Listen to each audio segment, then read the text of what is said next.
I'm Mike, by the way. We haven't. Hi, Mike. How are you doing? Oh, sorry about that, Kevin. No problem. Mike, Not a problem. Mike, Not a Mike problem. Uyghur. Mike's Let's, going to be joining us on a regular basis now as my co-host. So. Absolutely. Actually, I've heard a lot about Mike. Oh, Okay, boy. Ubi. What do you think about Mike? Don't get me started on that dude. Just be careful not to call him an Apple guy. He will freak out. That's the buzz from the voice of the internet. That's what Ubi's I love saying. it. I love it. Watch out for that Apple guy. Yeah. This is the Average Guy Network, and you have found Home Gadget Geeks, show number 208, recorded on April 2nd, which I wish would have been April 1st, but 2015.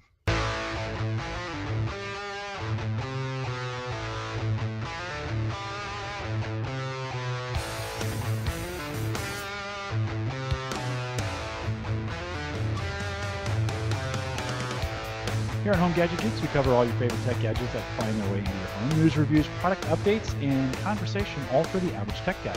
I'm your host, Jim Collison, broadcasting live from AverageGuy.tv. You can find me on Twitter at jcollison, or now you can call in those questions. We've got a couple of those tonight, so you guys are picking it up. That's nice. Keep doing it. 402, stop the car, get a pen out. 402-478-8450. Our friend Megabyte called back. Mega, I think is just his first name, right? Mega. He called back, so he's going to make the show, and we've got some good stuff going on tonight. Of course, the AverageGuy.tv is powered by Maple Grove Partners, which is really Christian. He is the back end of all of the things that we do here. You can, if you're looking for high-speed hosting, maybe you want to start a blog, maybe you want to do your own podcast, he does that as well. For more information, of course, visit maplegrovepartners.com. We also want to thank Roger over at WLMN Radio. First week we're doing this. We're broadcasting live on terrestrial radio, which is really cool. So in Grafton, West Virginia, right now, we are broadcasting over the air into people's cars on their radios. Is it, Mike? Is that right? That is correct. That's possible, right? Yeah, and it's also it's restreamed throughout the week during the morning drive. So I think every day during the week, 8 a.m. to 9 or sometime around there. I'm sure Roger will correct us. But yeah, we also stream on terrestrial radio during the week as well. So that's right. So we are on radio. Who would have thought? And of course that happens because Mike Uyghur had that relationship with WLM, joined us, and we just said, hey, can we continue to do that with Home Gadget Geeks? And Roger said yes. So we're on there as well. And now Home Gadget Geeks, I shouldn't say now, but Home Gadget Geeks is a part of the Geeks Network. If you haven't been over to the Geeks Network in a while, Dave's getting ready to add a couple new shows, including Mike's show called Open Mic Night.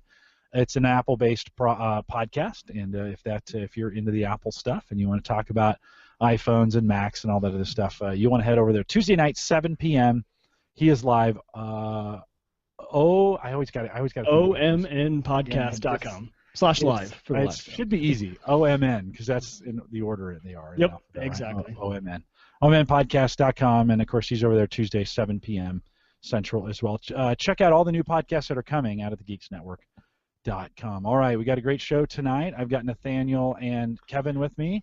Guys, welcome to the podcast. Good to have you. And Nathaniel, good to have you back as well. Thank you. It's been a little while. Yeah, it has been a little while, and appreciate it. We'll catch up with you a little bit on what's been going on with you here towards the end of the show. I want to get right into the content. Working harder to do that for our listeners, just dig in a little bit and get right to the content. So let's do that indeed. One of the things I want to do, last week we talked about the Kingston 5-in-1, and that was a device that we did a review on. If you want to head out to the AverageGuy.tv and look in the review section, you'll see the post that we did out there. A really nice device. Mike Uyghur actually has that in his hands now. We met the other day, and I gave it to him. So Mike's showing that in the hold on, let me bring you up. There you go. So all the same equipment. That's the beauty of him living in Omaha, is I can just he meets me at work and I just transferred the equipment to him. Neil had called in. There's a special feature on there we didn't highlight, and Neil wanted to talk about it. So let me play that for you. Hey, this is Neil, and interesting piece on the 5-in-1. Looks like a Swiss Army knife for travelers. Think you neglected to mention security, and it appears that it does handle WPA2, which is a good thing. I'll call you back with a tip. All right, and his tip actually is a really good one. I always struggle with what that's got a 4640 milliamp battery. I always struggle with what that is, and so Neil gives us a good explanation here. Listen to this. Hi, this is Neil. I'm enjoying your show. Just a word on tips for battery calculations. The term is milliamp hours or amp hours, where an amp hour is 1,000 milliamp hours. In any case, if you have a 4,600 milliamp hour battery, and you can charge it at an amp, it's still going to take a while to charge, and that's kind of the downside of a big battery. On the other hand, it takes a while to use it up. However, you can do some simple math. If you have 3,000 milliamp hour phone battery and a 4,600 milliamp hour portable battery, you can divide out and you'll get something like a charge and a half out of it, the worst case. That's why you see things out there with 10,000 milliamp hours, etc. So that's what I have, because my wife's and my LG phones have like 3,000 milliamp batteries, and if you expect more than a passing charge out of the battery, it's going to have to be pretty big. In any case, it's simple math, multiplication and division. There's your tip. Hopefully it's of use. Thank you. All right, so he gets that right. And Lopta corrects me again, not milliamp, but milliamp hour. Hours. Yeah, milliamp on that. Guys, you want to add anything from your perspective, Kevin? Nathaniel, anything else on batteries that when we think about that, batteries are always a mystery to me. I didn't know there'd be math on the show. I just want them to last longer and charge faster. And then So his points are ahead, his points are good, because we used to always think of amperage was this amount of power that the battery had, voltage, amperage kind of stuff. But the milliamp hour ratings is really more of a usage kind of function. And it's all about how the electronics work. My funny aside story was at CES this year. It was all this new technology coming out and all these new features and wearables and everything else. And 2 or 3 different media outlets were interviewing just regular people on the street and asking, well, what do you want from consumer electronics? Everybody said, I'd like the battery to last longer. So here's this whole convention about all this great, wonderful, fantastic technology, and the average person just wants a longer battery life. Yeah, just like Nathaniel said, right? Just make it longer. I don't really Yep. care what, how it works. Just make the silly thing longer. Yeah. Neil also makes a good point about cables. So let me play this one as well, and this will be the last call-in. Hi, this is Neil again with another battery-related tip.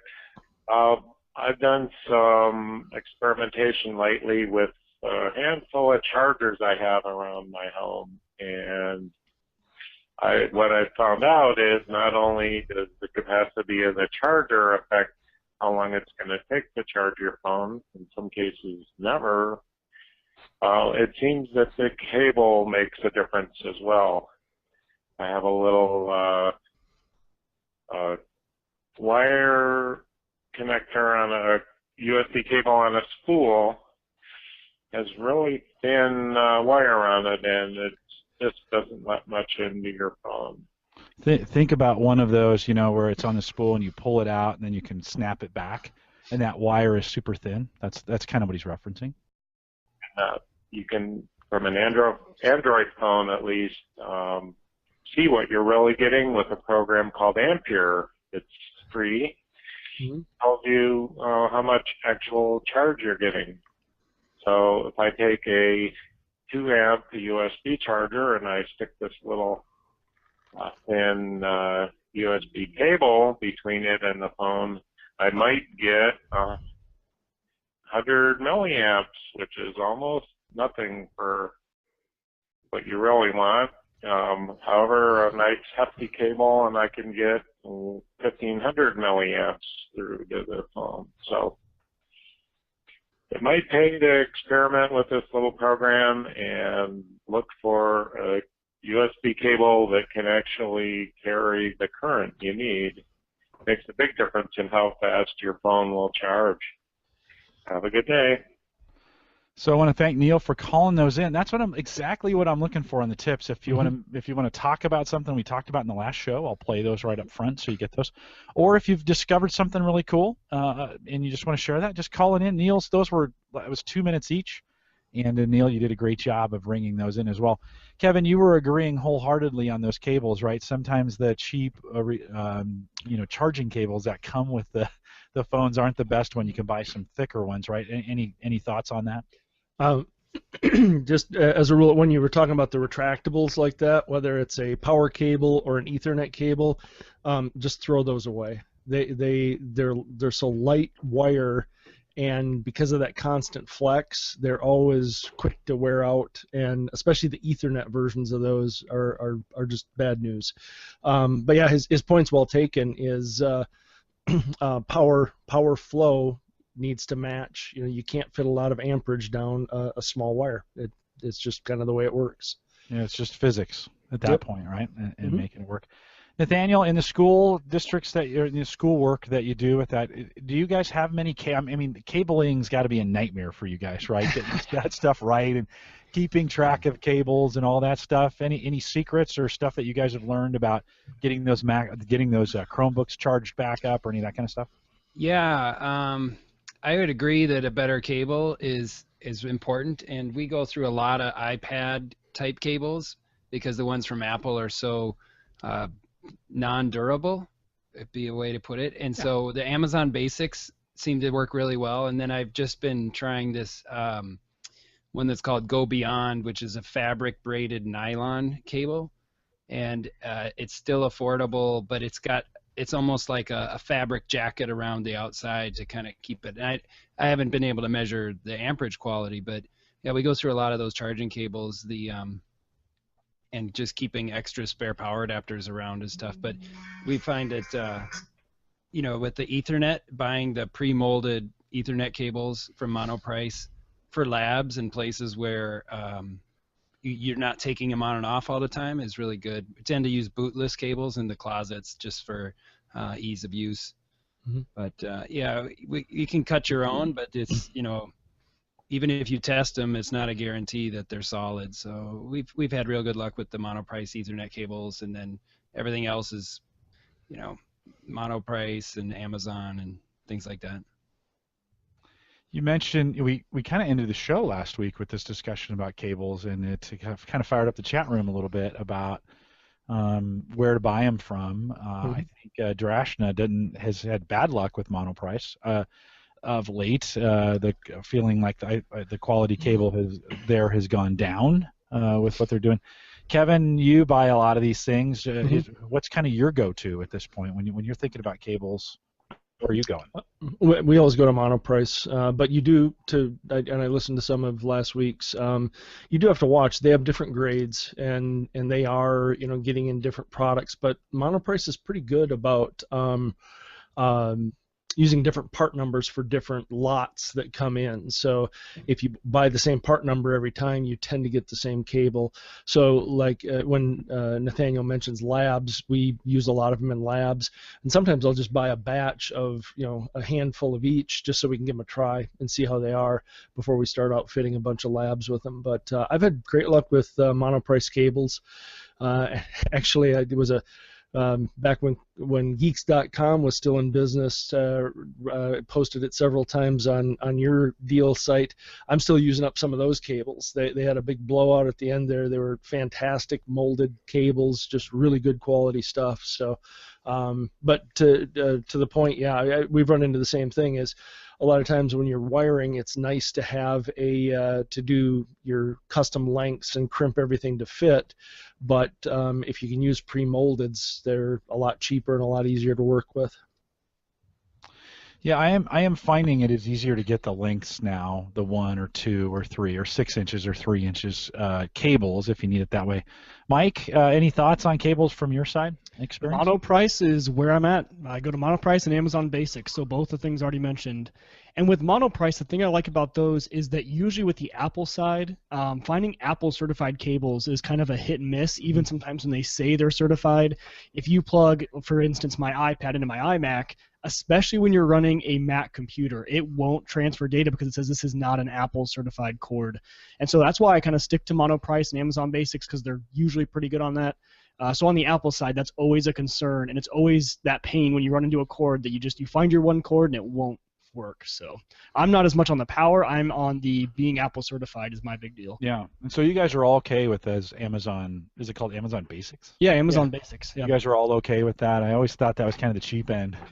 No, they're pretty good, and I like this. They make this 6-inch cable, which is great to keep in your bag. So you want to plug your phone into your laptop, and you don't have to have 3 feet of cable for it. So this 6-inch one is killer.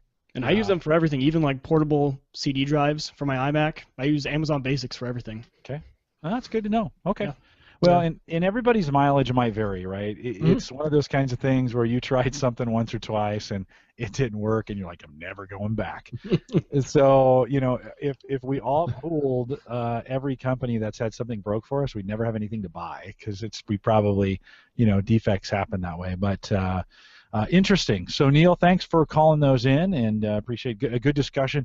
It tied right in nicely with how we kind of ended the show last week. And so if you haven't listened to that, go back to 207 and really some good coverage. That was actually 2 weeks ago that we did that. We took last week off, though. Thanks. And I didn't put any other podcast out there. I did get some feedback from you guys that you'd like to hear more post-show stuff. And so I'm going to be a little more judicious about keeping the post-show stuff and keeping it in a place where you can get to it. To listen to it if you want to. So we'll continue to work on that. And then Chatwing, I think, is going to go away. They've changed their pricing structure this week. If you've ever come out to a live show and you've joined us, the chat is super critical to what we're trying to do here. I mean, we all watch the chat. That's how I get a lot of information in. Chatwing changed their infrastructure as well as their pricing this week. What used to cost me $1 a month now costs me $20 a month, and that's a little steep for just a chat service to get SSL. And so I can easily restructure our live page to make that work, and we'll probably do that over the week and get Chatwing up. Well, I may not go back to it right now. It's having some problems of seeing everyone and working, and I don't know. I may do something completely different. But if you're listening live, sorry about that for tonight. Chatwing is just been one of those kinds of things that's not working. Did they mention why they made the switch on the pricing? I think just to be simple. They had this coin system, and you would buy coins, and then the coins would count towards, it was like a Bitcoin kind of thing. Right. These coins would count towards various services, and so it was like an account you could load up, and then they would, based on each service, so you could a la carte it. I think they just figured, like, you know what, we're not making much money this way. Let's just go with a flat, so they used to have 7 or 8 different services. All of them had different pricing, and now they have one. It's $0 or $20. Yeah. I thought that was a little steep. That 20x, I mean, that's a big multiplier for your price. You're going to lose a lot of customers. I know. I was like, guys, $10 I might have considered it. $5, no brainer. Like $4.99, I'm like, okay, use the service. I like it. I think it's struggling a little bit. I think they've done some infrastructure stuff, and it's struggling a little bit tonight. I may not completely trash it, but sorry about that if you're watching live. And Chatwing's been good to us. It's something I've used for the last almost 2 years now, I think, and it's too bad they kind of just priced themselves out of it. So $1 to $20 was a little steep to do it. All right, we want to dig in a little bit. Kevin actually birthed this idea, months ago now. We've been talking about antivirus on the PC. Mike, I know you're a Mac guy, and you don't have to struggle with this from that standpoint, but you can kind of ask questions as the outsider. We have the antivirus discussion has really dropped off the cliff, even for us tech guys that are into this.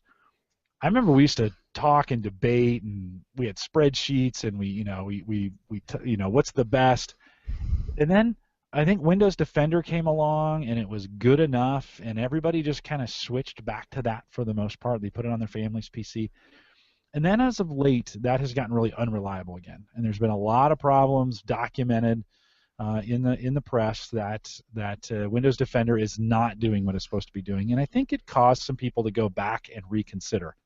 And Kevin was one of the first ones to kind of go back and do that. He put a post out there, that was last summer, I think, Kevin, when you said, hey, let's reconsider McAfee of all services.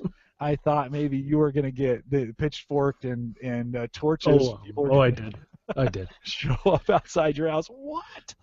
And so Let me ask you first. Let me start with you. Let's go back a little bit on that as we talk about that post and kind of bring us through the journey on that as far as what took you there and bring us up to date. Sure. So, like everybody else, I just as you said, Jim, I hopped into Windows Defender, found it to be pretty darn effective, and then we all found it to be drifting away from that over time. Had spent some time with the usual suspects of AVG and Bitdefender and a lot of the other guys. What brought me, it was sort of a twofold thing that brought me back to giving McAfee a try. And just so we're very clear to all the critics of my article, I have had some horrific experiences with McAfee and with Norton in the past. And, both, dating way back, both those devices at one point in time I found, and I think lots of other guys ran into this was, hey, I want to remove Norton from my system. Oh, you have to go to the Norton website and download a special tool to get it to completely remove from your system. So, these guys were very obtrusive for a period of time. So why McAfee? From a business point of view, my company sells McAfee products. We tend to sell the enterprise end of things, so I have a relationship with those guys. But in December, it would have been a year ago in December, I ended up picking up a tablet at Office Depot, and they were giving away free cards for McAfee's LiveSafe.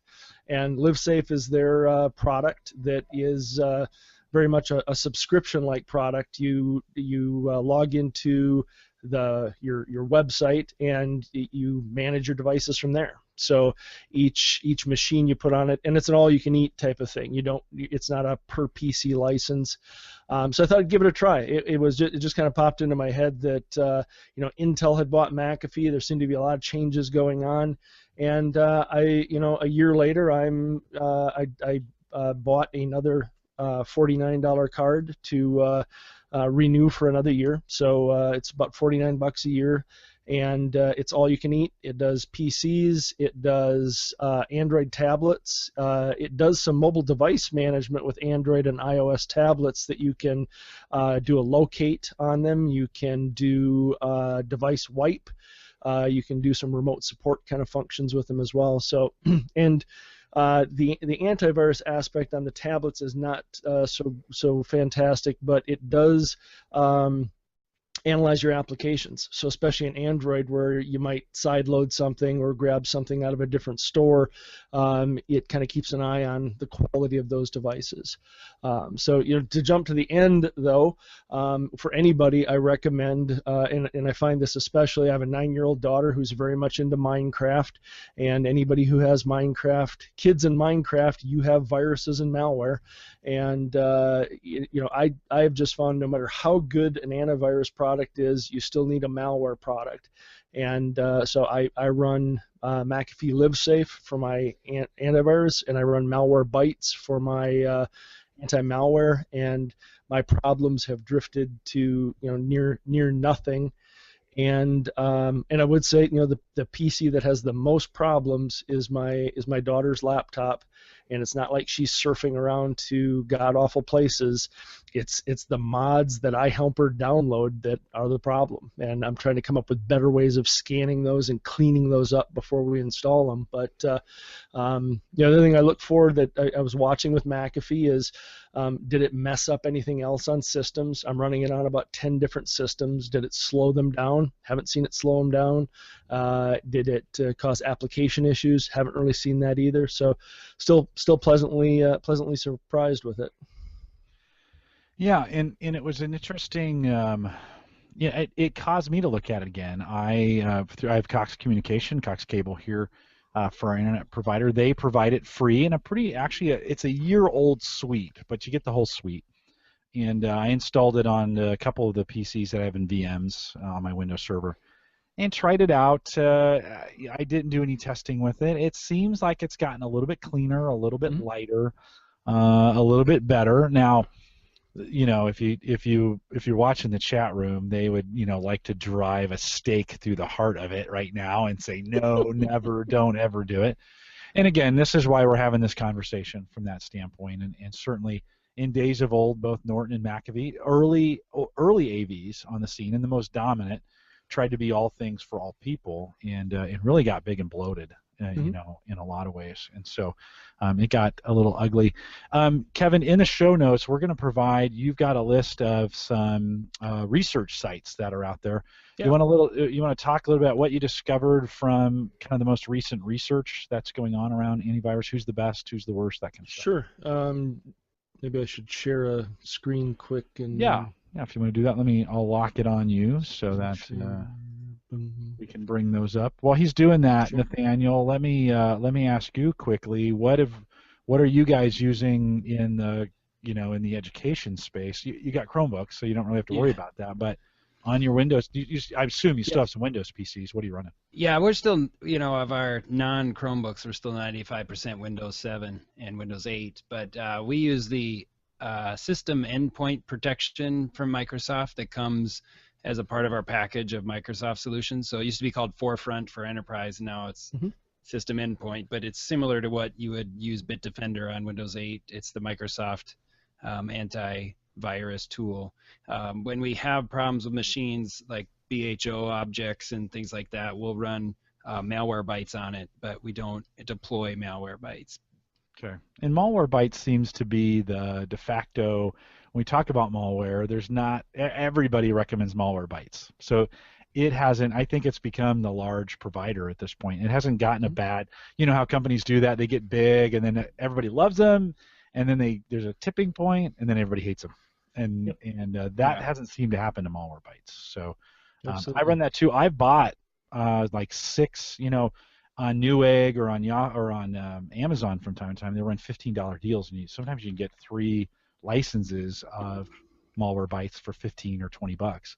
And I bought a bunch of those and installed them on the families. I won't do the free one because it doesn't have the automatic scanning, and I like that. So that's kind of how I've done it. All right, Kevin, let's kick it back over to you. Sure. So AV Test I find to be a pretty independent IT security company. And you can view things by manufacturers, and these are nice individual sheets on each manufacturer. Or you can hop in and say, hey, I'm a business client, I'm a a Mac user, I'm a home user. So I tend to default to hopping into the home user section. And on the list here, it starts off somewhat in alphabetical order, but over here you can click on what's important to you. Is protection, performance, or usability? And those are the things they hit on. So this is as of February 2015, and this is in the Windows 8. You can go up and change your operating system as well. If we drip down, there's 7, Vista, XP, so they test across all different OS platforms, but I'll stick with 8 here. So let's say with protection, we want to see the top area of performance there, and let me hop over here. Yeah, it's always a good demo when your Chrome goes south on you. We'll talk about it for a minute and see if it comes back. Let me pop down. There we go. There, we'll do Windows 7. So when you click on protection, it ranks them then by the best protection, and they give a definition for what they mean by that. But you can see here Avira, F-Secure, Trend, a lot of these guys, familiar names, Intel Security, that evil McAfee company is right up there. And then if you pop over to performance, things kind of flip over a little bit, and performance is, lightness to the system, ease of, functionality. The players kind of change a little bit. Norton pops up in there, 360, Kaspersky, and then usability. We get back into, Avast is a very popular free package, as is AVG. So, it kind of depends on what you're looking for, and in a lot of cases, you can start to do some comparisons. So if you find that the usability of Avast is really good and you want to just check out Avast completely, you can look across the board and see how well they did in all the tests. This brings up their overall website, tells you a little bit about false warnings and detections and just kind of the overall testing of the product. So I find these guys to be very good from an AV test point of view. From another side of security is the AV comparatives, And what I find the AV comparative guys do is less about individual products and more about threats. So, their real-world protection tests are testing that they've done, and this gives them their monthly results of the overall threat from certain, and this one is ranking the different packages and how they did from a protection point of view. They also can jump off into what am I trying to say here? Sorry, I meant to have that queued up. Real-world protection August. Let's try that one. So they go through and do sort of a worldwide report on what are the threats out there, what are the common viruses. Yeah, this is the report I was looking for, sorry. So this one jumps off into content, gives you, malicious software, scoping around that, test procedures that they use, products they use like Adobe Flash, different threat vectors. And then they run off into their test set, and they're hitting against these different products, but they're also giving you a better idea of what the threats are out there and what kind of things you're running into. So these are more real-world data. I kind of look at this one as being a good way to jump in and see if, hey, if you're a user of AVG and you really like AVG, these are a couple of sites that can give you better data on, is it doing a really good job? How's the performance of it? So they end up being pretty good from a research point of view. So one question kind of along that line is, so in my consulting side here, I work a lot with small companies, like maybe a 4-man shop, a 2-man shop, and they're just getting started. Do you guys recommend kind of the same AV program for both the home and a small business? Now, obviously, corporations have huge IT departments devoted to this sort of thing. Mm-hmm. But when you're a small shop, are you guys going to recommend that same program for the home and for that small shop? Or do you guys kind of say, well, if you're doing anything in the business side, you kind of need to go a different direction? It's a great question, and that's why I like this AV test, is I'll go back over here and hit Business Windows Client, and you can see some of the folks are the same, but a couple things change a little bit. A company called Sophos pops up in here, and we've talked about them a little bit. They have a free home user firewall, a UTM package, and their endpoint security ties in very nicely to that. So when you bring up small businesses, one of the things I tell them to look for is, just as Jim was saying with his internet service provider offering something, I'm finding more and more that, so we carry a firewall line called Fortinet, and Fortinet's a good firewall. They, small business on up through the enterprise, they have started offering a endpoint protection package that ties in really nicely to their firewall as well. And we're seeing more people do that, like a McAfee or a Checkpoint or a Sophos. So, and I think you look at some of the functions, and actually Nathaniel brought up a great point, is the Forefront product from Microsoft. We always use that in our labs at work.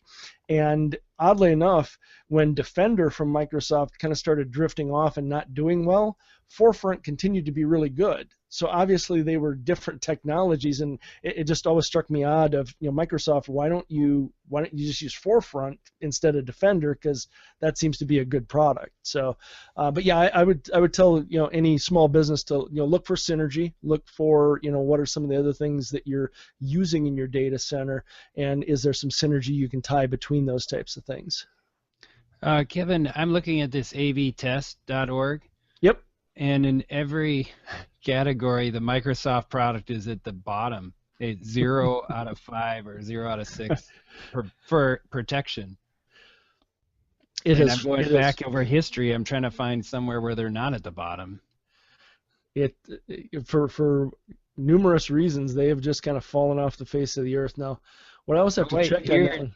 2013, they got 1.5 circles. That's their best score. Oh boy. Well, maybe that's because it's Windows 8. I wonder if Windows 7 scores any differently. I think it does. That's a good point. Is if you pop to Windows 7 and give it a look, we'll see if it's any different. Yeah. there. So if I go to June 2012, Forefront endpoint protection does a little better. Yep. Still not the best, but. Definitely struggling, right? When we talk about going with the product. And that's about the time frame, like Jim mentioned. That's when we all kind of started running into problems with it. It was about that time frame where it had kind of come off from being pretty good and started drifting off a bit. Well, here's my question, though. Here's my dilemma. I have a variety of computers, and I don't have problems in my household yet with viruses and malware because I have a few Windows machines that aren't used all the time and aren't used for just general surfing most of the time. So most of my surfing and daily use is either on a Mac or a Chromebook, so I'm not hopefully as susceptible to that. So I feel like I can get away with having a less effective protection on my Windows machines, but I'm getting the benefit of not having a cost and the benefit of not having a performance hit, and it's better than nothing. So is that naive, is my question, or should I care more about running antivirus on home computers? I would say if you're not having problems, and what you just described is very common. I had a situation in the house here where I had, many years ago, I had one computer that it just was in the like the guest bedroom, and I used it for a little bit of email, and it was linked up to our bank, so I did the online banking stuff there, and that's about all that I had on that. Never had a virus on it. Never had any viruses, any malware, any issues. So it is those machines, and in some ways I think because a lot of us have started doing more of our browsing on tablets and you know, bumping into websites that kind of flag you as, hey, this probably isn't a safe website to hit. You know, I think because we're doing more and more of that on devices that are non-PC devices, I agree. And like I say, in my house, it isn't until my daughter started hitting the Minecraft stuff hard that we started, and that's less virus and more malware. These mods that you download for that stuff just seem to be loaded up with stuff. So, you know, we'll download a mod, unzip it, scan it a few times, clean it up, and then load it. So it is very much a function point of view. So yeah, you can get by with a device like that. The concern I guess I have is if you do open something and get it, how well can you get it off again, and how well can you remove it? But you know, in those cases, that's where you run into the things where you have to maybe go out and do some research, and it ends up being you download a special scanner, like you said at work. You know, you'll use Malwarebytes when you have to. So as long as people are aware that you know, you need a recovery plan. And part of the recovery plan may be, do you have a good backup of the data on there? You know, that's what I guess when I get into an antivirus discussion like that, I end up having a data backup discussion, because that is kind of the end result that could be your major issue on the backside of this. Yeah.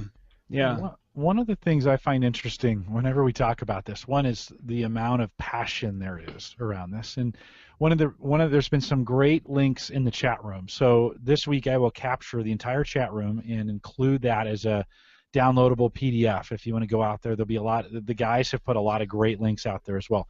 Of course, you'll want to head out for this particular podcast. You're going to want to head out to theaverageguy.tv for the show notes. Kevin's put some really good links in there as well, and I'll make those available to you. And then I wouldn't mind if you've got some things to say or some stuff, you try and be nice about it. We're a nice community. Put those in the comments. There's a comment section down below there, and love to hear what you have. But everyone's got their opinion, right? This is one of those things in what you're comfortable with and what you've used. You know, I was kind of told Bitdefender is kind of the best free, and that's what I've installed kind of around the house. It's got a great, super light, easy to manage console. You just put your email, put your email address in. It keeps track of everything for you. There's a website you can go to. Not that many options. It just kind of works, right? From that, I think, right? Yeah. That's one of those things about antivirus, right? You kind of wonder, like, is it really working? How do I know if there's a virus sitting behind, if it didn't find it, right? Kind of thing. Yeah, I'm looking at a list. Bitdefender didn't even make this. We're at techradar.com looking at theirs, and Bitdefender didn't even make their top 5. You know, they look at 360 Total Security, Avast, Panda, AVG. Those are kind of the same companies that always show up. You know, there's a handful that always show up on the free list. Ken in chat is mentioning he likes this one, and I don't know how to pronounce it, but Quiho from China. Quiho 360. Yeah, and you're like, and Lopta's, like, hey, I'm not going to trust anything from China, right? And there's a valid point there, right? You're like, there is.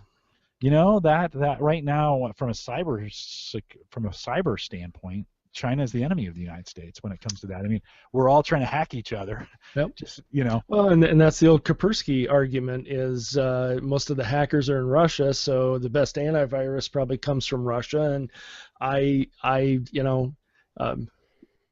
careful how I word it, but I've never used Kaspersky, and I'm sure subliminally there's been a little bit of the I don't know that I would trust the product, and the 360 product is one that I wouldn't trust. I'm not saying everything coming from China is bad, but guys like Huawei and recently Lenovo kind of have a bad track record on certain things. So, but that is a great point. Is if you look at some of the ones that I kind of consolidated a list, it'll be in the notes. Avast, very popular free product. AVG, Avira is an up-and-coming product. Bitdefender made my list, and Panda made my list. Hit all those guys. I put links in there, and there's nothing wrong with determining where a company's based out of, and every one of these guys gives a good history on who they are, where they came from, and I always find that's a good deal. Is you hit Avira, which I think is a German-based company, Avast I think is a Czechoslovakian-based company, and there's pictures of all the guys and bios on the people behind the company. So a lot of good information and a lot of good stuff. So I tend to look at the track records of these companies, and to the point earlier, Jim, I know a lot of guys won't try McAfee. That's fine. Tony in the chat mentioned, I think, longtime AVG user, and he had it blow up one of his systems not too long ago. So everybody, any kind of technology. Good friend of mine works at Seagate. Good friend of mine works at Western Digital. They never throw rocks at each other because every one of them knows they have had that stinky drive at one point or another. And the software guys have the same kind of deal. We just got done talking about cables. I have great luck with Monoprice. Josh and I had a bad experience. Ford versus Chevy, it kind of goes on and on. I just try and keep an open mind about it, and in my business aspect, I kind of have to try a few different things and give people a second chance. Kevin, do you think there's a benefit to paying for an antivirus product versus using a free one? Because you're paying for McAfee. So yep. What made you decide I'm going to go with this one because it's paid and it has this benefit over using Bitdefender or Avast that's free? That's a fantastic question. And Jim hit on a part of that before. It's part of the reason I pay for Malwarebytes is almost all the pay versions automate. So Malwarebytes updates daily, real-time automation, up and running. The LiveSafe I have, I'll log in here to see if I can bring up a screen of it without giving away too much of my life information. But it's very automated. It's very open. And Jim, to your point about viruses, obviously if it misses something, it's not going to tell me that. But it gives me a running record of what it has pulled down and what's available that way. So it does a very good job from that point of view. So. That's kind of the weight factor I use. For years, I used free products because I just never had any problems with them. I used AVG for years and used Panda on and off. So I would definitely encourage people. My big first question is if you're not using anything other than what Windows loaded up, grab a free package. Any of the 5 that I've listed I think are good, or take a recommendation from a friend and give a free one a try, and just make sure it load that it's working for you. I think that's good advice.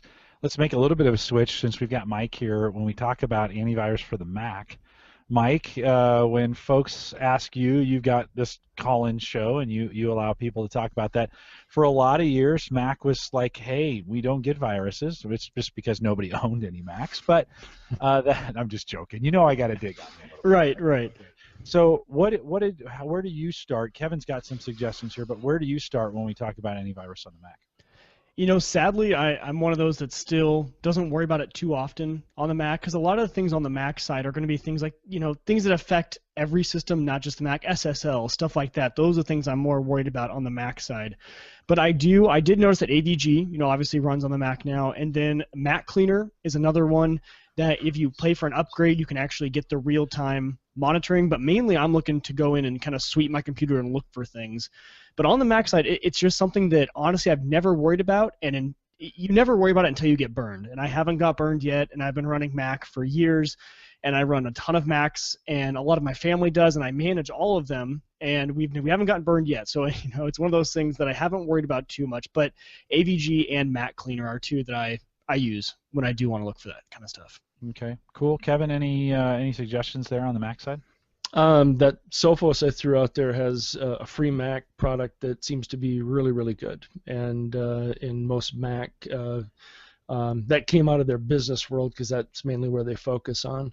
Yeah, and the one thing you need to worry about before you spend a lot of money on a program for a Mac, just make sure you do your research, because a lot of these people are looking to make a buck, and when they switch over, the same things that are going to affect a Windows will not affect a Mac. They're two completely different operating systems, and a lot of these people will just throw their same system they have protecting your Windows side over to the Mac and charge the same price for it. So one thing I know, at least in the past few years, is that you need to make sure that the software is built specifically for the Mac OS. And it's not something that's built to just check, because you're not going to have the same viruses or malware as a Windows machine. You're going to have different stuff targeted towards a Mac. So that was my one always area of focus. Make sure you're running a software that's actually built for the Mac. Well, but wouldn't you say that the part of the challenge of not having antivirus on a Mac is that you may be immune to those Windows viruses, but you can pass them on, a carrier, if you will? That is true. That is well, and especially with email and all the things that we do on the Mac, that is something you do have to worry about. And I guess being on that side, something I've never thought of before is that even though I'm not going to be affected, I could pass it on. So yes, you're correct. So running something that'll check through your system is always good. Do you guys think there's any risk of files that are in these online storage sites like Dropbox, OneDrive, Box, where we're having local copies? Do those companies scan our files for viruses? What role do they play in protecting the transmission of viruses through their services? My understanding is they don't. And I think some of the enterprise class products do. SyncPlivity that EMC owns, I think, offers that as an enterprise feature of doing virus scan to try and protect your information. But but my understanding is most of them don't. I believe they don't as well. But I think that's also one of the many reasons that a lot of corporations choose to not allow you to have those sort of software installed on your computer, which is a pain sometimes for some of us, but just one of the many reasons that those kind of software packages aren't allowed in the corporate atmosphere, besides the business level.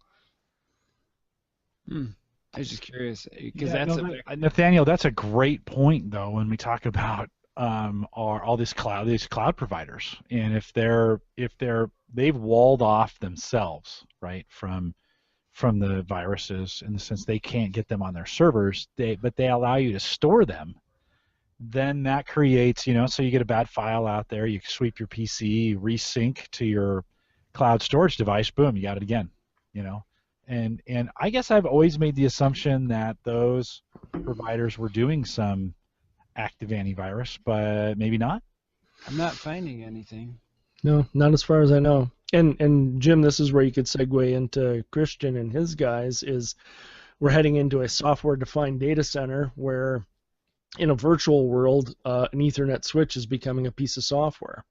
So what happens when somebody gets smart enough to write a virus that embeds itself inside of a switch? So we're heading a point in time where from a security point of view, I used to talk about security kind of wrapping all around the data center, but at the last VMware conference, it's kind of a subtle thing, but I thought was well taken, was the point of view that security needs to be embedded in each area. So mobile devices, security needs to be an integral part of that. Your big data environment, different types of security need to be embedded in that. So I think we're hitting kind of a point where we're looking at things differently from that point of view. Kevin, what also do you think about front end as far as, there are some options to kind of stop it from even getting into the Yep. network. What kind of options do we have there? I'm glad you hit on that one because that's popped into my head about 3 times now, and I keep forgetting to bring it up. Is I noticed the other thing that I noticed reduced, and anecdotal, but I have to believe it's true, from my own environment here. When I went from a router, just a plain old Netgear NAT router, to a real firewall, I went with Sophos for a little while, and then I went to Zywall firewall. And now I'm probably going to go back to Sophos after I get done playing around with that. I noticed the amount of issues I had dropped off pretty rapidly. And I think what it is in a lot of cases, you download malware or you bring things in. Some of it gets blocked by the firewall coming in, but a lot of it gets blocked going out. So that traffic of some malware on your system trying to get out, I notice all the time that the reports out of that Zywall, and I think you've got reports probably out of your PF Sense showing that it's blocking something trying to get out. You throw on malware bytes, malware. You can kind of see that synergy between your firewall and your malware or your antivirus. So I definitely think a really strong firewall helps in this problem as well. Or, we use the term UTM, Unified Threat Management, is where PF Sense, Untangle, and Sophos kind of fall into the neck of the woods as well. Yeah, Nathaniel, you want to talk? We're chatting and we're in chat talking about this, but you want to talk about it publicly? Well, I just went to Dropbox's help site, and they have a FAQ, how does Dropbox handle viruses or malware? We'll sync any file you add to it, so if someone syncs a virus and malware file, it'll be synced to any computers linked to the account. Which, my comment was, that makes sense. If they're claiming privacy with your files, they're not going to be also scanning them. But it just is a new threat. What's the term Christian uses?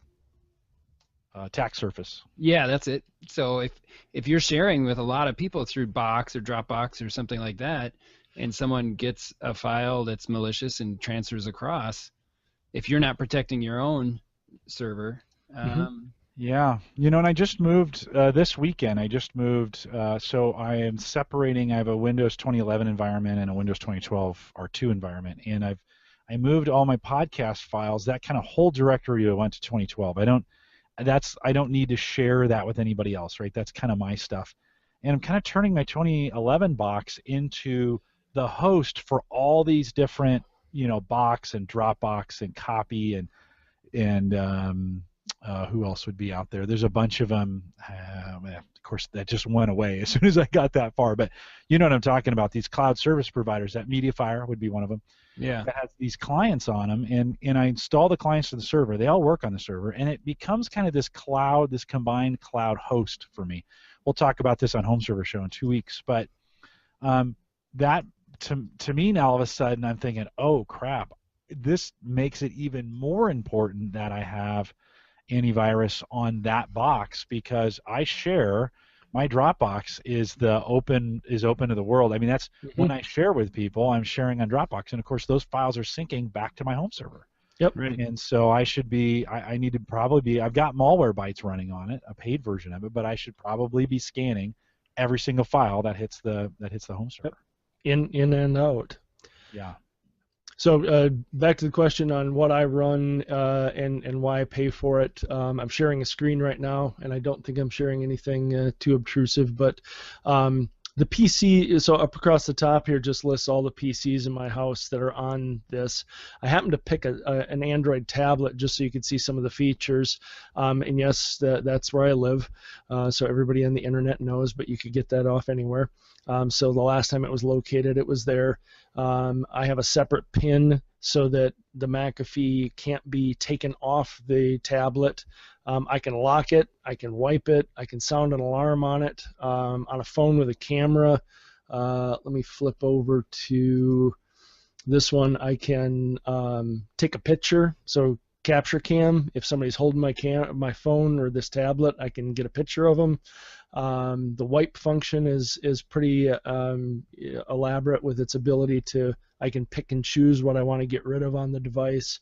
So I used to say it's a poor man's mobile device manager, but it's really not that poor. It's actually it's actually a pretty thorough one. So this is more of a security function for your mobile devices than, say, an antivirus product. But that's part of the reason I really like this function of sort of having the central console where I can go look at each device. I can make sure they're all updating regularly, they're scanning regularly. I don't have to run around to every PC in the house, and I can keep track of all my mobile devices from this point of view as well. So I like that central console feature, Kevin. That's pretty sweet, because then you don't have to go to each PC and look and see, and then you just got one price for the year, and it can cover all your endpoints. And what did you say earlier about you were getting coupons or discounts, or you bought a card for it, or? So like at Christmas time, would have been not 2014 but 2013 at Christmas time, and they did it again. So probably starting at Black Friday, Office Depot and Office Max give away this for free with any tablet or PC purchase. Oh, I see. They did it in 2013. They did it in 2014. So the first time I got it that way. The second this year, I just went to renew, and it's usually like $79, but Right. McAfee almost always offers it for $49. So for $50 to cover every PC and tablet I have is a pretty good deal. Works Yeah, out if you pretty divide nice. it by the number of devices, you're getting down to $5-10 a device. Yep. That And sounds like pretty I cool. said, that's available from, if you're a Cox subscriber, you get that for free. And they Mhm. give you, they have both a single license and a 5 PC download that you can get. Although I've put that in a bunch of different places, and it doesn't seem like they're keeping track very well. So again, free as a subscriber. You might want to check with your local ISP to see what they have available for you. So I noticed you had Comcast that. offers Norton. Okay. You We had didn't that talk running about on your that, but mobile. Go ahead, Mike. Oh yeah. Okay, so you had that running on your mobile device. You to locate it and to wipe it. How far away were you from running, or we already run malware protection software on our mobile phones? I think a lot of the forgotten aspect is that these phones and these tablets now are pretty much our full-time computers. Mhm. And so I know, especially on the Apple side, Apple locks things down a lot from developer side, so we might not be able to get the type of protection we want in an app. So we're kind of stuck there. But on the Windows and Android side, how far away are we, or are we already there with malware protection on those devices? You can be there. The thing I've come to find is, so what I just showed you, that running on that HP Slate 8 of mine works very well, and Okay. I don't notice that it's running in the background. It is one of those where I notice it is if I haven't run that tablet for a while, the first time it comes up, it goes through and it's scanning all the applications. It's a little sluggish right off the bat. On older tablets, it's real sluggish. So it is a bit of a load on old stuff, but on newer tablets, and I threw it on a phone here to do some testing the other day, and didn't really notice it was there. And and McAfee's really thought about that because you set a pin for the app so that if somebody stole your phone, they actually can't uninstall that McAfee app. So as long as that phone is up and running, I can go in and wipe it. I can, like I say, take a picture of it. I can send an alarm to it. So even if I can't get it back, at least I can get all my data off it and clear it before somebody uses it for something else. Is that vital, do you think? Are we at the point where everyone should be looking to install some sort of software like that on their mobile devices? I think with the Apple Pay, no, not to pick on Apple, but the pay functions, the things we're going to start doing with our phones, and I locally here, the clinic I go to is a Allina clinic. They have my chart, so my medical record access is on my phone, my bank access through Wells Fargo and my credit union are on my phone. So yeah, if somebody hacked my phone, they have paths into pretty much all my stuff. Right. So I guess I'm feeling more and more the stuff we're doing with our mobile devices probably makes them more vulnerable because that's the stuff we take out with us, and we have. That's what I tend to find too. I think if someone stole my phone, they would have far more information on me than if they stole my laptop, because I honestly use my phone for everything, for banking, for, like you said, the health kit, stuff like that, stuff that I honestly don't do on my computer too often, but stuff I do on my phone all the time. So it's something I've just been thinking about lately is developing malware solutions on the mobile side. So good to hear your take. I know on Android it's recommended. and there's a bunch of free options. And if I had my Android down here, I'd just open it up and tell you. There's one that's just everybody I've talked to just says, yeah, put that on at a minimum. Mike, you and I talked about this weeks ago. If you're not locking your phone, that's the first line of defense, right? Exactly. That thing is swiped to open.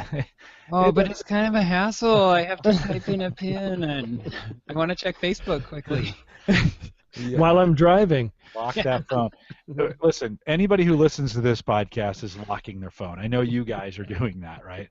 The listeners are doing that. But get your family to do that, right? Get them to put a lock, especially on Android, but iPhone as well. There's a lot of benefits to those in your Windows phone. Do them on all three, but nobody's got a Windows phone that listens to this. A few of you probably. I've got all three. Speaking of all three, let me just segue with this real quick. Mega called in and had this great idea for a show. So let me just hold on. Let me unmute this. When we think about all three phones, listen to what Mega says. Yeah, hello, Jim. This is Megabyte. My little brother Kilo, he called you sometime in the past. And terrible accent, by the way. My question is more of an idea for a show. You are the only guy I know what has used the Windows phone and their Android phone and their iOS phone. And I think... Now, wait a minute. That accent went from, like, Mexican to, like, Sweden. Like, in a sentence. All right, here we go. Let's keep Minnesota. It was like the Minnesota. Real fine show. If you would give us, like, a good comparison, what you think is the best on all of them. And maybe now that the Microsoft, they got the application for all of them across all the board there. Maybe you could compare and contrast how good that works across the board. So once again, this is Megabyte, and very good show you have, and I'm enjoying it very much. And my brother Kilo, he's kind of an idiot. Thanks. Well, we thank Mega for calling in. It's a good idea, Kevin. It's a good idea to think about, because I do have all three, and I'm using all three of them still. So Windows, Android, and iPhone, and maybe kind of an average guy overview of where all three of those. And of course, adding Mike to the show, we get really get a really good Apple focus on that. And so, Mike, maybe you and I'll put something together here in the next couple weeks to a month or so. We've got the show's kind of scheduled out for the next couple weeks, but so Kevin, thank you for calling in and making that suggestion. What are you talking about? Yeah, it was Mega. Mega sounds a lot like a neighbor who I grew up by. Axel nice. Halvorsen was an old Norwegian guy, and he talked just like that. That's a good. By the way, call in. That's what I'm looking for too. Call in if you have show ideas. Call those in, and we'll consider them. You know, and Jim, what popped up with that idea as well, I think it was this morning. So an app I use a lot in meetings is Office Lens on my Lumia phone, and you know, taking shots of whiteboards. If you haven't used it, it works fantastic. It really squares up, cleans up, subdues the flash off the whiteboard, and you get a great shot of the whiteboard. And the announcement this morning was the Microsoft is releasing that for iOS, and instantly, you know, Paul Thurrott's thread, you know, everybody's, I can't understand what Microsoft is doing. They're giving away all the best stuff, and the logic to me is so sound. It's like, so people don't use Windows phones because there's not enough apps. But if Microsoft wins you over that their apps are the best apps on your Android and iOS phone, isn't that going to make it easier to move you to a Windows phone? Yeah. If the app structure turns into, hey, I got Microsoft Office I use, I love this app, I love that app, and oh God, they're all Microsoft apps. Now all of a sudden, iOS, Android, Windows, you know, and ultimately, you know, I'm probably putting way too much hope towards the unified app strategy of, you know, being able to share things between phones and tablets and PCs. But I think it's just an amazing strategy. So hopefully they pull it through. It's the same strategy you saw with Apple when they were first launching iTunes, and they finally brought it over to the Windows side. And, you know, people are like, well, why are you giving out your Apple iTunes to the Windows side, and look what it did. It kind of brings you into the ecosystem, and people start using iTunes, and then they get iPods, and then iPhones and stuff like that. It just kind of brings you into that ecosystem. Yep. And when you start using these apps or these services, it works better to be in the ecosystem. If you can fully dive into one ecosystem, your life really becomes easy. So just like you said, getting them into that whole Windows sphere, they might eventually end up switching over, and just because they want to be in that deep, rich ecosystem. Mm-hmm.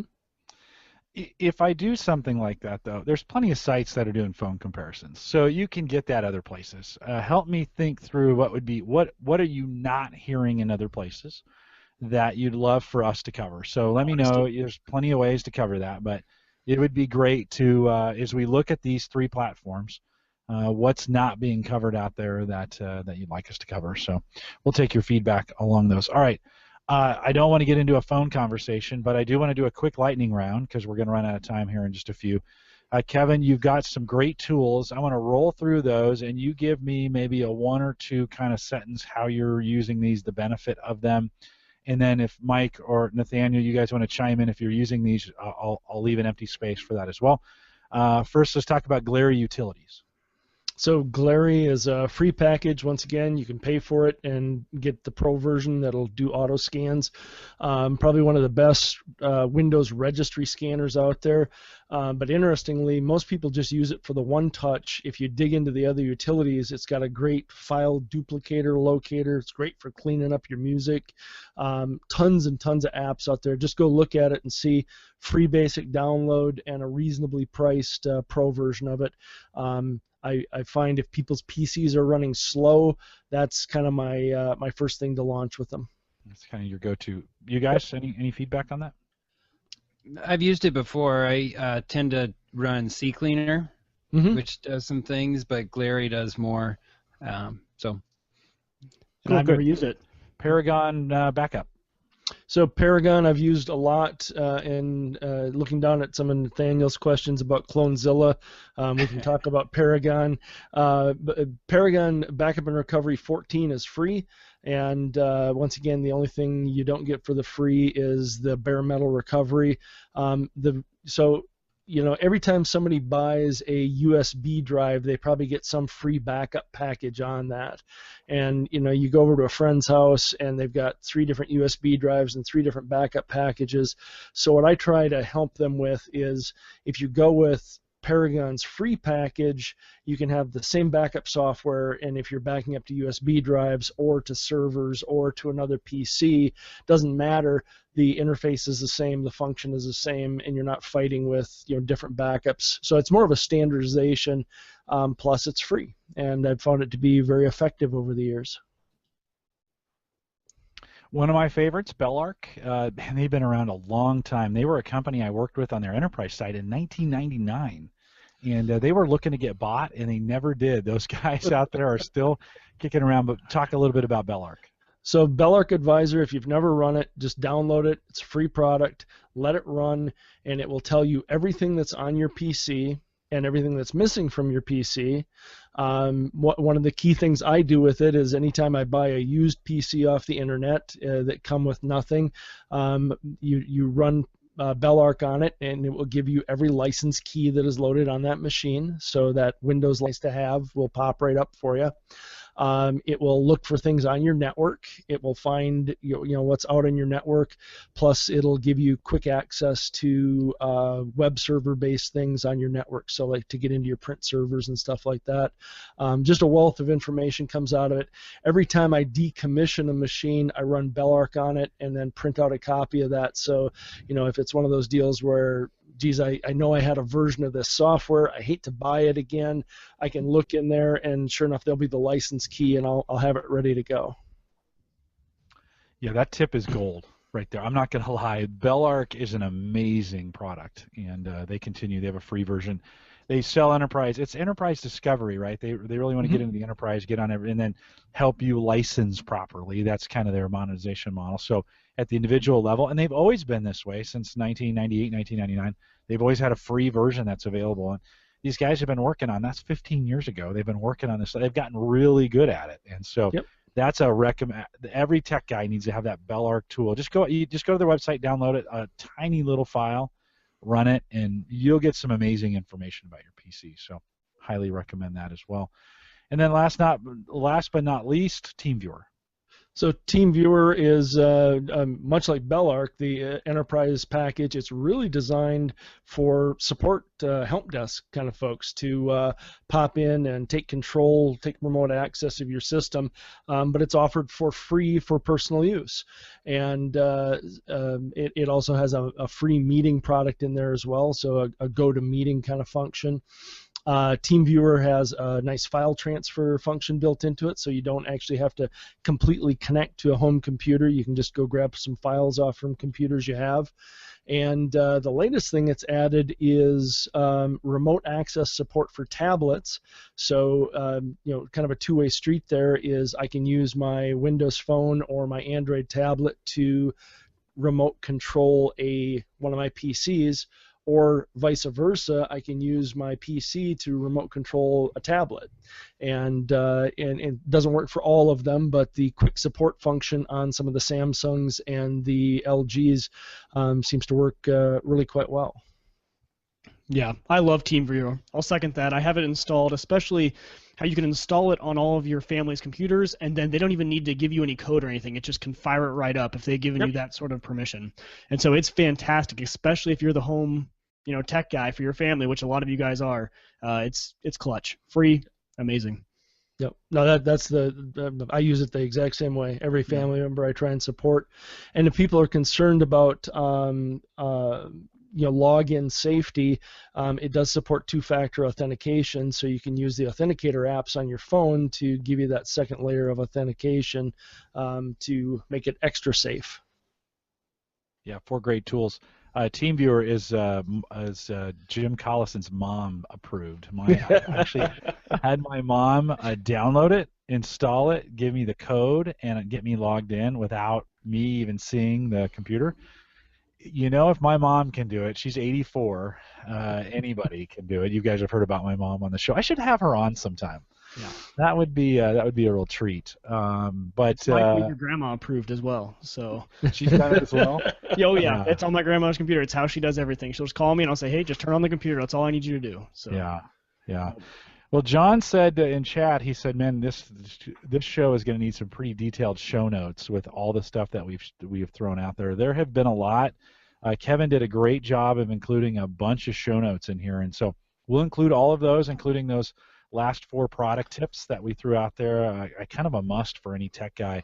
I'm sure you have your tools and your tips. If you want to, when we post this, if you want to head out to the post and throw those in the comments, that would be great. I would just love this post to be a big, gigantic tool, conglomeration of that. We'll have the show notes. We'll have the chat in there available to you. And then anything you want to put in the comments, be kind in the comments. And stuff that you like, including any antivirus that you're using. Hey, if it works for you, this is what we say at the Average Guy Network.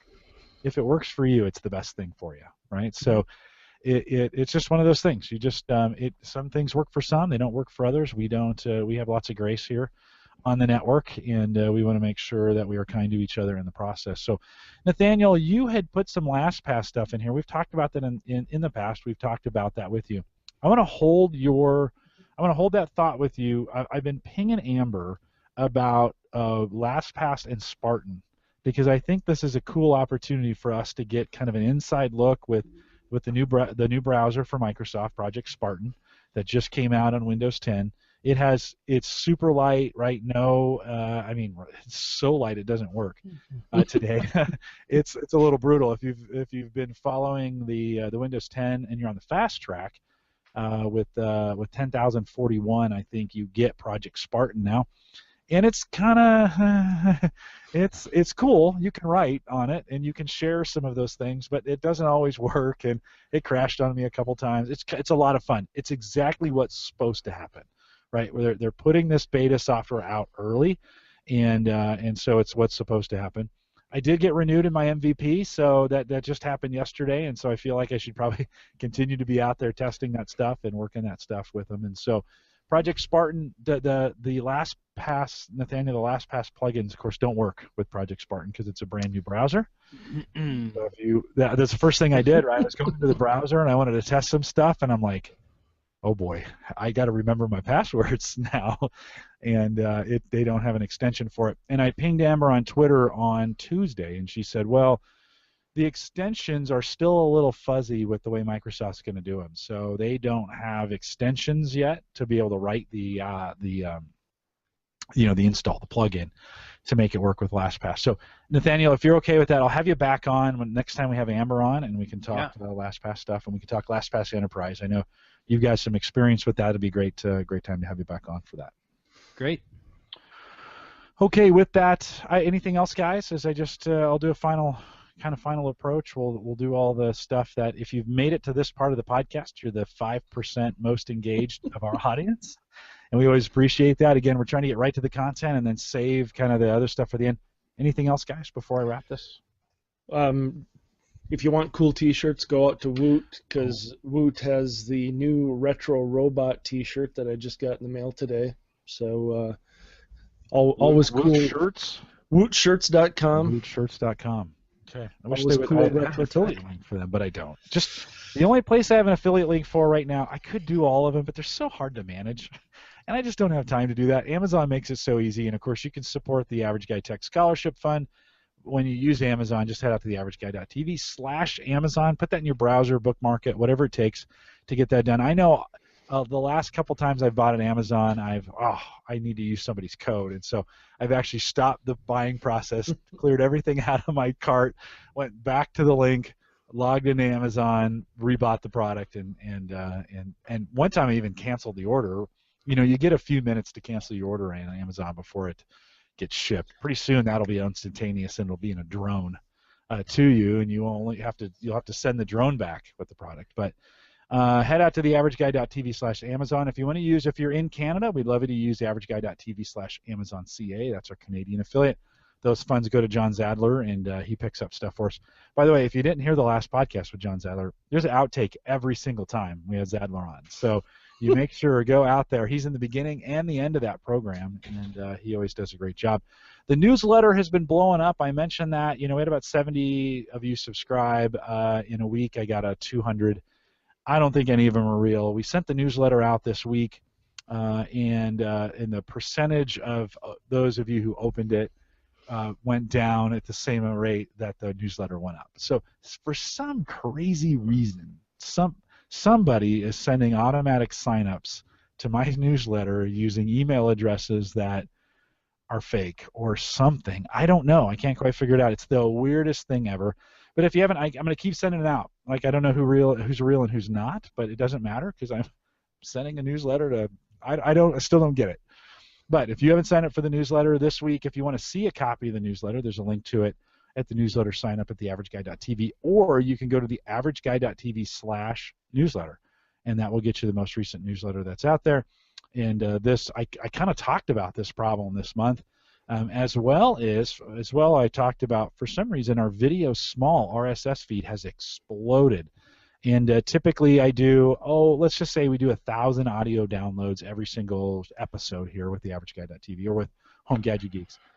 Mike, I showed those numbers to you yesterday. We were seeing 2,000 and 3,000, right, downloads? Yeah, they were just massive, and the growth, especially from week to week even, was large. So yeah, again, what benefit is it to somebody to robot download a podcast? I don't get it. Maybe they're just trying to make me feel nice.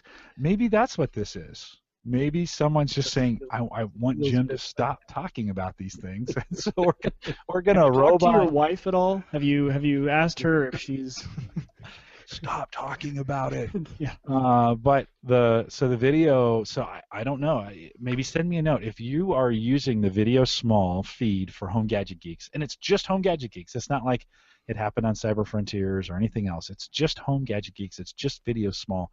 If that's a feed you're using, maybe give me a little ping. It'd just be interesting to know. Maybe you switched over to that when I provided it, and you're downloading it to your phone and you're watching the video. It is a great way to do it. If you want to see all the subscription options that we have, head over to theaverageguy.tv/subscribe. That will get you everything, or there's a subscribe link on there as well. And you can see there's a billion different ways to do it. We're on TuneIn. There's a newsletter from back in January. I talked about all the various Spreaker, Mixler, TuneIn, SoundCloud, Mixcloud, Shout Engine. We've got a whole bunch of different ways to listen to the show now to do it, and so I'm always interested in who's doing that. So give me some feedback on that, and if there's an area you want to hear it and we're not there, let me know. I'll just to subscribe, and we'll get in there as well. Just a reminder again, full set of the chat will be in the show notes for this show. So if you missed it and you want to go back and see what the chat room, by the way, thanks to those guys out in the chat room tonight. Good to see many of you.